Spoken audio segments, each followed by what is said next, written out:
ಒಬ್ಬ ಮನುಷ್ಯ ಎತ್ತರ ಮಟ್ಟಕ್ಕೆ ಬೆಳಿಬೇಕಾಗಿತ್ತು ಅಂದ್ರೆ ಆತಗೊಂದು ಗುರಿ ಇರಬೇಕು. ಆ ಗುರಿ ಮುಟ್ಟಿಸುವಂತಹ ಒಬ್ಬ ಗುರು ಇರಬೇಕು. ಅಂದಾಗ ಮಾತ್ರ ಆ ವ್ಯಕ್ತಿಗೆ ಆ ಎತ್ತರಕ್ಕೆ ಹೋಗ್ಲಿಕ್ಕೆ ಸಾಧ್ಯ. ಇಲ್ಲ ಅಂದ್ರೆ ಸಾಧ್ಯ ಇಲ್ಲ ಅಂತ. ನೀವು ಕೆಲವು ಮಂದಿ ಗುರುಗಳನ್ನ ಮಾಡ್ಕೊಂಡಿರಿ, ವರ್ಷಕ್ಕೊಮ್ಮೆ ಬಂದತ್ತಿರ್ತಾರೆ ನಿಮ್ಮ ಮನೆಗೆ ಅವ್ರು, ಹೌದಾ? ನೀವು ಕರಿತೀರಿ, ಇಲ್ಲ ಅವರು ಬರ್ತಾರ. ಹಿಂಗ ಕೆಲವು ಮಂದಿ ಗುರುಗಳನ್ನ ಮಾಡ್ಕೊಂಡಿರ್ತಾರಲ್ಲ, ಮಾಡ್ಕೊಂಡಿದ್ರಂತೆ ಎಲ್ಲರೂ. ಆ ಗುರುಗಳದೊಂದು ಪದ್ಧತಿ ಏನಿತ್ತು, ಈತ ವರ್ಷಕ್ಕೊಮ್ಮೆ ಮನೆಗೆ ಬರ್ಬೇಕಂತ ಕರೀತಿದ್ದ. ಅವರು ವರ್ಷಕ್ಕೊಮ್ಮೆ ಬರ್ತಿದ್ರು. ಇವನು ಏನ್ ಮಾಡಿದ್ದ ಅಂದ್ರೆ 1 ಚೀಲ ಜೋಳ, 1 ಚೀಲ ಗೋಧಿ, 1 ಚೀಲ ಅಕ್ಕಿ, 1100 ರೂಪಾಯಿ ಬಂದು ಮನೆಯೊಳಗೆ 1 ದಿನನೋ 2 ದಿನನೋ ಇದ್ದು ಪೂಜಾ ಪ್ರಸಾದ ತೀರಿಸಿಕೊಂಡು ಇದನ್ನೆಲ್ಲ ತಗೊಂಡು ಆಶೀರ್ವಾದ ಮಾಡಿ ಹೋಗ್ರಿ ಅಂತ ಒಂದು ಪದ್ಧತಿ ಮಾಡ್ಕೊಂಡು ಬಂದಿದ್ದ. ಇವನಿಗೇನೋ ಅನಾನುಕೂಲ ಆಗಿ 10 ವರ್ಷ ಕರೀಲಿಲ್ಲ ಈ ಮನುಷ್ಯ. ಎಷ್ಟು ಕರೀಲಿಲ್ಲ? 10 ವರ್ಷ ಕರೀಲಿಲ್ಲ. ಕರೀಲಿಲ್ಲ ಅಂದ್ರೂ ಆ ತಾರೀಕಿಗೆ ಬರೋರದಾರ, ಆ ಮಾತು ಬೇರೆ. ಕರೆಯವ್ರು ಇದ್ರ ಅವಾಗ, ಆ ತಾರೀಕಿಗೆ ನೆನಪಿಟ್ಕೊಂಡು ಕರೆಯವ್ರು ಇದ್ರು. ಈಗ ಕೆಲವು ಜನ ಕರೆಯೋದು ಬಿಟ್ಟಾರ, ಆದ್ರೆ ಅವ್ರು ಬಿಟ್ಟಿಲ್ಲ. ಕೆಲವು ಮಂದಿ ಆ ತಾರೀಕು ನೆನಪಿನಾಗ ಇಟ್ಕೊಂಡು ಬರ್ತಾರ. ಒಯ್ಯಾಕ ಬರೋದಲ್ಲ, ಕೊಡಾಕ ಬರೋದು. ಗುರುವಿನ ಕೆಲಸ ಏನಂತಂದ್ರೆ ಒಯ್ಯಾಕ ಬರೋದಲ್ಲ, ಕೊಟ್ಟು ಹೋಗಾಕ ಬರೋದು ಗುರುವಿನ ಕೆಲಸ. 10 ವರ್ಷ ತಪ್ಪಿಸಿರುವಂತ ಗುರುಗಳು ನೆನಪಾದ್ರೆ ಇವನಿಗೆ ಬಿಟ್ಟವಂಗ ಹೋಗಿ ಕರ್ಕೊಂಡು ಬಂದ. ಮನೆಗೆ ಬಂದ್ರು, ಸ್ನಾನ ಮಾಡಿದ್ರು, ಪೂಜಾ ಮಾಡಿದ್ರು, ತಾಟ್ನ್ಯಾಗ ಎಡಿ ಮಾಡಿದ್ರು. ಶಿಷ್ಯರು ಗುರುಗಳಿಗೆ ಸಾಷ್ಟಾಂಗ ಹಾಕಬೇಕಲ್ಲ, ಏನ್ ಮಾಡ್ಬೇಕು? ನಮಸ್ಕಾರ ಮಾಡ್ಬೇಕು. ಅವ್ರು ಊಟಕ್ಕೆ ಪ್ರಾರಂಭ ಮಾಡೋಕ್ಕಿಂತ ಪೂರ್ವದಲ್ಲಿ ಎಲ್ಲರದು, ನಮ್ದು ನೇಮ್ ಹಂಗೈತಿ, ಎಲ್ಲರದು ಹಂಗ ಇರ್ತೈತಿ, ನಿಮ್ಗೂ ಗೊತ್ತೈತಿ ಅದನ್ನ ಮಾಡೋದು. ಸಾಷ್ಟಾಂಗ ಹಾಕಪ್ಪ. ಬಂದಿನ್ರಿ ಅಪ್ಪ, ಹಾಕ್ತೀನಿ. ನಮ್ದೊಂದು ಕಂಡೀಷನ್ ಐತಿ, ನಮ್ದೊಂದು ಷರತ್ತದ. ಏನದು? ನಾವು ಬರ್ಲಾರ್ದ ಎಷ್ಟು ವರ್ಷ ಆತು?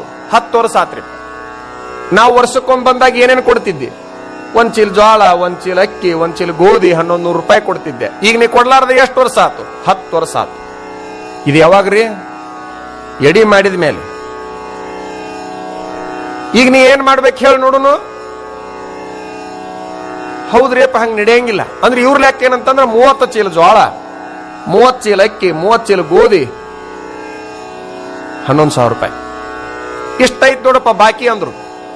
ಹಟ್ ರೂಮ್ ಅಂತ ಹಂಗ 2 ವರ್ಷ ಆತ್ರಿ ಅಜ್ಜಾರ, ಬೆಳಿ ಇಲ್ದ, ಮಳಿ ಇಲ್ದ. ನಾನು 5-5 ಕೆಜಿ 6-6 ಕೆಜಿ ತಂತಂದು ವಾರದ ಸಂತಿ ಮಾಡ್ಕೊಂಡು ಉಣ್ಣಾಕತ್ತೀನಿ. ಆ ವರ್ಷದ ಕೊಡಾಕ ಚೀಲ ಇಲ್ಲ ನನ್ನ ಕಡೆಗೆ. ಯಾಕ ನೀವು ಬರೋದು ಬಿಟ್ಟಿದ್ದಕ್ಕ ಈ ಕಷ್ಟ ಏನಾರ ಉಂಟಾಗೈತೆ ಅಂತೇಳಿ ಕರಿಯಾಕ್ ಕಳಿಸಿನಿ. ಇದೊಂದ್ಸರಿ ಇದ್ದಿದ್ದು ತಗೊಂಡು ಹೋಗ್ಬೇಕು. ನೀವು ಅಷ್ಟು ಕೊಡಕ್ ಆಗುದಿಲ್ಲ, ನನಗ ಅಷ್ಟು ಕೊಡಕ್ ಆಗುದಿಲ್ಲ ಅನ್ನೋದು ಇಷ್ಟ ತಡ. ಹಂಗಾರ ನಮ್ಗೆ ಉಣ್ಣಾಕಾಗಲ್ಲ. ಮಾಡ್ಕೊಂಡು ಕುಂತ ಮೇಲೆ ಮಾವ ಅಳಾಕ್ ಹತ್ತಿದ, ಯಪ್ಪ ಹಂಗ್ ಮಾಡ್ಬೇಡ್ರಿ ಅಂತ. ಹಂಗ್ ಮಾಡ್ಬೇಡ್ರಿ ಅಂದ್ರೆ ನಡೆಯಂಗಿಲ್ಲ, ನಮ್ಮ ಪದ್ಧತಿನ ಹಂಗೈತ.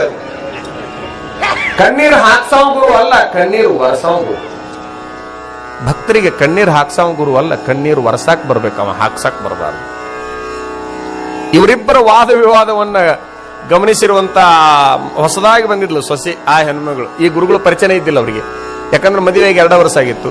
ಮಾವಾರ 1 ನಿಮಿಷ ಬರ್ರಿ, ನಾ ಸಾಷ್ಟಾಂಗ ಹಾಕ್ತೇನೆ ನಿಮ್ ಪರವಾಗಿ. ನೀವು ಕಾಯಂ ಹಾಕುವಂತ ಬಂದ್ರಿ, ನಿಮ್ ಪರವಾಗಿ ನಾ ಹಾಕ್ತೀನಿ ಸಾಷ್ಟಾಂಗನ. ಹಾಕ್ಯವ್ವ ಏನಾರು ಮಾಡಿ ಉಣಸು. ಹೊರಗೆ ಮಾವನ ಕಳಿಸಿ, ಗುರುಗಳ 11 ವರ್ಷದ್ದು 10 ವರ್ಷದ್ದು ಕುಡಿಬೇಕಂದ್ರೆ ಹಾ ಬೇಕು. ನಮಗೇನು ಕಡಿಮೆ ಇಲ್ಲ, ನಮ್ಮ ಮಾವಾರಿಗೆ ಬರ್ತಾನೆ ಇರ್ಬೋದು. ನಮ್ಮ ಮಾವ ಅಪ್ಪನ ಕಡೆಗೆ ಬಹಳ ಅನುಕೂಲ ಐತಿ, ಕೊಡ್ತೀನಿ. ಆದ್ರೆ ನಂದೊಂದು ಆಸೆ ಏನು, ವರ್ಷಕ್ಕೆ ಏನೇನು ಕೊಡ್ಬೇಕಾಗಿತ್ತು ಅಷ್ಟು ಕೊಡ್ತೀನಿ.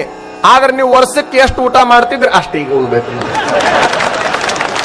ವರ್ಷ ಏನು 10 ಹೋಳಿಗೆ ಉಂತಿದ್ರಿ ಅಂತ, ಒಂದು 10 ಚಪಾತಿ ತಗೊಂತಿದ್ರಿ ಅಂತ, ಒಂದ್ 4-5 ಚಮಚ ಅನ್ನ ಉಂತಿದ್ರಿ ಅಂತ. ಹಂಗ ನಾ 10 ವರ್ಷದ್ದು ನೀಡ್ತೀನಿ. ಈಗ ಅಷ್ಟು ಉಂಡ್ರೆ ಅಷ್ಟು ತಗೊಂಡು ಹೋಗ್ರಿ. ಅದೇಂಗ್ ಉಣ್ಣಂಗ ಆಕತಿ ನಮಗೆ? ಅದೇಂಗ್ ಉಣ್ಣಾಕತಿ? ಅದೇಂಗ್ ಕೊಡಾಕತಿ ಗುರುಗಳ? ಒಂದಿಗೆ ಉಣ್ಣಾಕತಿ ಅಂದ್ರೆ ಕೊಡಾಕತಿ. ಇದು ಅನಾಹುತ ಗಿರಾಕಿ ಬಂದಂಗ ಕಾಣ್ತೈತಿ ಮನೆಗೆ. ಇದಕ್ಕ ತಲೆ ಬಾಳ ಹುಷಾರಿದ್ದಂಗ ಕಾಣ್ತೈತಿ ಅಂತ ಅನ್ಕೊಂಡು ಗುರುಗಳು, ಆಗ್ಲವಾ ನೀನ್ ಇಚ್ಛೆ ಇದ್ದಂಗ ಆಗ್ಲಿ, ಈ ವರ್ಷದ ದಾಟ್ಕೊಳ್ಳಿ, ಈ ವರ್ಷದ ದಾಟ್ಕೊಂತೀನಿ ಅಂತ ಹೇಳಿ ಒಪ್ಪಿಗೆ ಕೊಟ್ರು ಗುರುಗಳು. ಸಾಷ್ಟಾಂಗ ಹಾಕಿದ್ಲ ಹೆಣ್ಮಗಳು, ಚಲೋ ಆಗ್ಲಿ ಅಂತ ಸಾಷ್ಟಾಂಗ ಹಾಕಿದ್ ಕೂಡಲೇ ಚಲೋ ಆತು ಊಟ. ಆ ಹೆಣ್ಮಗಳ ದೈವ ಕೆಟ್ಟ. ನೀಡಾಕ ಬಂದಾಗ ಆಕಿನ ಕೈಯನ್ನು ಉಂಗುರ ಕಳಿಸಿ ಬೀಳ್ಬೇಕ, ಅದ್ರಾಗ ತಾಟ್ನ್ಯಾಗ ಕೈಯನ್ನು ಉಂಗುರ ಹಿಂಗ ಕಳಿಸಿ ಬೀಳೋದು ಅಷ್ಟ ತಡ. ತಕೊಳಕ್ ಹೋದ್ಲು ಇಲ್ವಾ? ನಮ್ ತಾಟ್ನೊಳಗೆ ಏನ್ ಬೀಳುತ್ತ ಅದನ್ನೆಲ್ಲ ನಾವು ಸ್ವೀಕಾರ ಮಾಡೋರು. ದೇವ್ರು ಬಹಳ ದೊಡ್ಡವ ಅಂತ ತಿಳ್ಕೊಂಡ್ರು ಗುರುಗಳು. ಅಲ್ಲಿ ಬರ್ಲಿಲ್ಲ ಅಂದ್ರೆ ಇಲ್ಲರ ಬಂತಲ್ಲ 1.5 ತೊಲಿ ಹಳ್ಳ ಬಾಳ ಕಿಮ್ಮತ್ ಇದ್ದಿದ್ದಂಗೈತಿ. ಮುಟ್ಸಾವ ಅದಾನವ ಅಂತೇಳಿ ಹಿಂಗ ಸಮಾಧಾನ ಮಾಡ್ಕೊಂಡ್ರು. ಇಲ್ಲ ಅಜ್ಜರ ಕೊಡ್ರಿ, ನಮ್ಮ ಮನೆಯವ್ರು ಇಟ್ಟಿದ್ದು ಏನೇನೇ ಹೇಳ್ಕೊಂಡ್ಲಿ. ಯಾರು ಇಟ್ರಿ ಏನವ, ಅದು ಬಿತ್ತು ಪ್ರಸಾದ, ಒಂದಗಳು ಬಿಡೋದಿಲ್ಲ ನಾವು. ಇದಕ್ಕೊಳೆ ಚಿಂತೆ ಬಂತು. ನಾವಳೆ ಹೋದಿದ್ರ ಬಗ್ಗೆ ಹರ್ಸಾಕಿ ಅತ್ತಿ ಮಾವ ಏನಾರು ಯಾಕೆ ಮಾಡ್ಕೊಂತಿದ್ರ ಆ ಕಡೆ ಅಂತ ಮಾನಸಿಕ ಮಾಡ್ಕೊಂಡು ಸ್ವಲ್ಪ ಶಾಣೆಕಿದ್ರು, ತರ್ಕ ಬುದ್ಧಿ ಹೆಣ್ಮಗಳು. ಆಯ್ತು ಅಂತ ಹೇಳಿ ಅವರು ನೋಡಿಲ್ಲ ಸೈನ ಎಲ್ಲೇ ದೂರ ನಿಂತ್ಕೊಂಡು ಹೆಂಗರ ಮಾಡ್ಬೋದು ಅದನ್ನ ಅಂತ ಗುರುಗಳು ನುಂಗೇ ಬಿಟ್ರು. ಹೆಂಗೂ ಮರದೇ ಸಿಗ್ತೈತಿ ಅದೇನು ಏನಾಗಬೇಕು.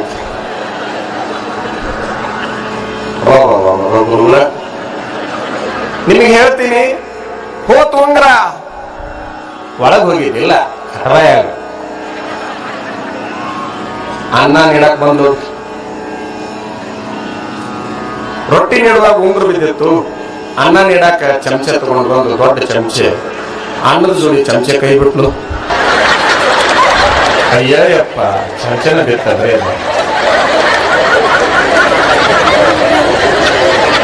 ನುಂಗೋಕಲಿ ಚಮಚೆ ತಾಟ್ನಾಗ ಬಿದ್ದಿದ್ದು ಹೊಳೆ ತಗೊಳಕ್ ಬರಂಗಿಲ್ಲ. ಹೆಂಗ್ ಬರ್ತದ ಬರ್ತನ್ರಿ ಬರೋದಲ್ಲ. ಆಚಾರ ಮುರ್ಕೊಂಡು ಹೆಂಗಾರ ಮಾಡಿ ನುಂಗಬೇಕಲ್ರಿ. ನಿಮ್ದು ದೊಡ್ಡ ದಯವಿಟ್ಟು ಯಾಕ ನುಂಗ್ರಿ ಚಮಚೆ. ನೀನ್ ಮ್ಯಾಲ ನೀನ್ ಮನೆಗೆ ಬರೋದು ಬೇಡ, ನೀನ್ ಚಮಚೆ ಇರೋದು ಬೇಡ, ತಗೋ ನಡಿಯ. ಗುರವೋ ಬಹವೋ ಸಂತಿ ಶಿಷ್ಯ ವಿತ್ತಾಪಹಾರಕಾಹ. ಗುಣವೋ ಬಹವೋ ಸಂತಿ ಶಿಷ್ಯ ಚಿತ್ತಾಪಹಾರಕಾಹ. ಬರೀತಾರೆ ಶಾಸ್ತ್ರಕ್ಕೆ. ಹಣವನ್ನ ಅಪಹರಿಸ್ತಕ್ಕಂಥವರಿಗೆ ಗುರುಗಳನ್ನಂಗಿಲ್ಲ. ಶಿಷ್ಯನ ನೋವು ದುಃಖವನ್ನ ಅಪಹರಣ ಮಾಡ್ತಕ್ಕಂಥವನಿಗೆ ಮಾತ್ರ ಗುರು ಅಂತಾರೆ ಹೊರತಾಗಿ ಚಿತ್ತಾಪಹಾರಕನಾಗಬೇಕೇ ಹೊರತಾಗಿ ವಿತ್ತಾಪಹಾರಕನಾಗ್ತಾರೆ. ಆತನಿಗೆ ನಾವು ಗುರು ಅನ್ನಕ್ ಆಗೋದಿಲ್ಲ. ಹಣವನ್ನೇ ಪ್ರಧಾನವಾಗಿ ಇಟ್ಟುಕೊಂಡು ಶಿಷ್ಯನನ್ನ ನೋಡ್ತಾ ಇದ್ರೆ ಆತನಿಗೆ ನಾವು ಗುರು ಅನ್ನಕ ಆಗೋದಿಲ್ಲ. ಗುರು ನಮಗೆ ಒಳ್ಳೆಯ ದಾರಿಯನ್ನು ತೋರಿಸ್ಬೇಕು. ಯಾರಿಗೆ ಗುರು ಇಲ್ಲ ಅವ್ರು ಗುರಿ ಮುಟ್ಟೇ ಇಲ್ಲ. ರಾವಣನಿಗೆ ಏನು ಕಡಿಮೆ ಆಗಿತ್ರಿ? ರಾವಣನ ಹೆಸರು ಕೇಳಿರಲ್ಲ ನೀವು? ರಾವಣ ಕೆಲವು ವಿಚಾರದಲ್ಲಿ ಮಗ್ನನಾಗಿದ್ದ. ಏನೇನು ವಿಚಾರ? ಸಾಗರ ಉಪ್ಪೇನೈತಲ್ಲ, ಸಾಗರದ ಉಪ್ಪು, ಆ ಉಪ್ಪನ್ನೆಲ್ಲ ನಿವಾರಣೆ ಮಾಡಿ ಸಿಹಿ ಮಾಡಿಬಿಡ್ಬೇಕು. ಆ ಉಪ್ಪು ನೀರನ್ನ ಸಿಹಿ ನೀರು ಮಾಡಿಬಿಡ್ಬೇಕಂತ ತೀರ್ಮಾನ ಮಾಡಿದ್ದ. ಆ ಸಾಮರ್ಥ್ಯ ಇತ್ತು ಆತನಿಗೆ. ಸಾಗರದ ಉಪ್ಪನ್ನ ತೆಗೆದುಹಾಕಿ ಸಿಹಿ ನೀರು ಮಾಡಬೇಕು ಒಂದು. ಚಂದ್ರನಿಗೆ ಏನ ಕಳಂಕ ಐತಲ್ಲ, ಆ ಕಳಂಕವನ್ನ ದೂರ ಮಾಡಬೇಕು ಮತ್ತೊಂದು. ಅದಾದ ನಂತರದಲ್ಲಿ ಸ್ವರ್ಗಕ್ಕೆ ಏಣಿಯನ್ನ ಹಾಕಬೇಕು. ಸ್ವರ್ಗಕ್ಕೆ ಏಣಿ ಹಾಕಬೇಕು. ಈ ಜನ ಒದ್ದಾಡೋದೇ ಬೇಡ, ಆರಾಮ್ ಏರ್ಕೊಂಡು ಹೋಗ್ಲಿಕ್ಕೆ. ಎಂತೆಂತಹ ಕನಸುಗಳಿವೆಲ್ಲ, ಎಂತೆಂತಹ ಗುರಿ. ಸಾಮರ್ಥ್ಯ ಇತ್ತು, ಗುರಿ ಇಟ್ಕೊಂಡಿದ್ದ, ಆದ್ರೆ ಗುರಿ ಮುಟ್ಟಕ್ ಆಗ್ಲಿಲ್ಲ. ಏನು ಕಡಿಮೆ ಆಗಿತ್ತು ಆತನಿಗೆ? ಹಣ ಇತ್ತು, ಅಧಿಕಾರ ಇತ್ತು, ಸಾಮರ್ಥ್ಯ ಇತ್ತು. ಹಣ, ಅಧಿಕಾರ, ಸಾಮರ್ಥ್ಯ ಇರುವಂತಹ ಸಂದರ್ಭದಲ್ಲಿ ಒಂದೇ ಒಂದಿರಲಿಲ್ಲ, ಗುರು. ಯಾವುದನ್ನು ಮಾಡಲಿಕ್ಕೆ ಆಗ್ಲಿಲ್ಲ.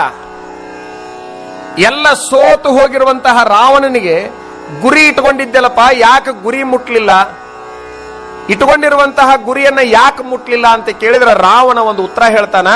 ಮಾರ್ಗದರ್ಶನ ಮಾಡುವಂತಹ ಗುರು ಹಿಂದೆ ಇರದೇ ಇರುವುದರಿಂದ ನಂದೆಲ್ಲ ಹಾಳಾಗಿ ಹೋಯಿತು ಅನ್ನುವಂತಹ ಮಾತನ್ನು ಹೇಳ್ತಾನ. ಹಾಳಾದ ಮೇಲೆ ಅಂದ್ರೆ ನಾನು ತಮಗೆ ಹೇಳೋದು, ನಮ್ಮಲ್ಲಿ ಎಷ್ಟು ಹಣ ಇದ್ರೇನು, ಎಷ್ಟು ಅಧಿಕಾರ ಇದ್ರೇನು, ಎಷ್ಟು ಸಾಮರ್ಥ್ಯ ಇದ್ರೇನು, ಒಬ್ಬ ಯೋಗ್ಯ ಮಾರ್ಗದರ್ಶಕ ಇಲ್ಲ ಅಂತಂದ್ರೆ ಎಷ್ಟು ಎತ್ತರಕ್ಕೆ ಬೆಳೆದಿದ್ರು ಕೂಡ ಹಾಳಾಗಿ ಹೋಗ್ತೀವಿ. ನೀವು ರಾಜಕಾರಣದಾಗರ ಇರ್ರಿ, ವ್ಯಾಪಾರದಾಗರ ಇರ್ರಿ, ಮತ್ತೊಂದು ಅಧಿಕಾರದಾಗರ ಇರ್ರಿ, ಎಲ್ಲರ ಇರ್ರಿ, ಆದ್ರೆ ನಿಮ್ ತಲೆಯಲ್ಲಿರ್ಲಿ ಒಬ್ಬ ಆದರ್ಶ ಗುರು ನಿಮ್ ಹಿಂದಿರ್ಲಿ. ನಿಮಗೆ ಯಾರು ಸರಿ ಅನಿಸ್ಯಾರ ಅವ್ರನ್ನ ಇಟ್ಕೋರಿ. ಯಾಕ? ನೀವು ಆ ಎತ್ತರಕ್ಕೆ ಬೆಳೆದ ಮೇಲೆ ಅಲ್ಲಿ ಉಳಿಬೇಕು ಅಥವಾ ಅದಕ್ಕಿಂತ ಮುಂದುವರಿಬೇಕು. ಅದಕ್ಕಿಂತ ತಳಗ್ ಬರೋದಲ್ಲ. ಪ್ರಮೋಷನ್ ಆಗ್ಬೇಕು, ಡಿಮೋಷನ್ ಆಗ್ಬಾರ್ದು. ಯಾರು ಪ್ರಮೋಷನ್ ಕೊಡೋರು? ಮಾರ್ಗದರ್ಶಕರು. ಬೆಳೆದ ನಿಂತ ಮೇಲಂತೂ ಗುರು ಬಹಳ ಅವಶ್ಯದನ. ಬೆಳೆಯಾಕೂ ಅವಶ್ಯದನ, ಬೆಳೆದ ಮೇಲೆ ಅದನ್ನು ಉಳಿಸಾಕನು ಕೂಡ ಅವಶ್ಯದನ, ಅದನ್ನು ಬೆಳೆಸಾಕನು ಕೂಡ ಅವಶ್ಯ ಅದನ. ಅಂತಹ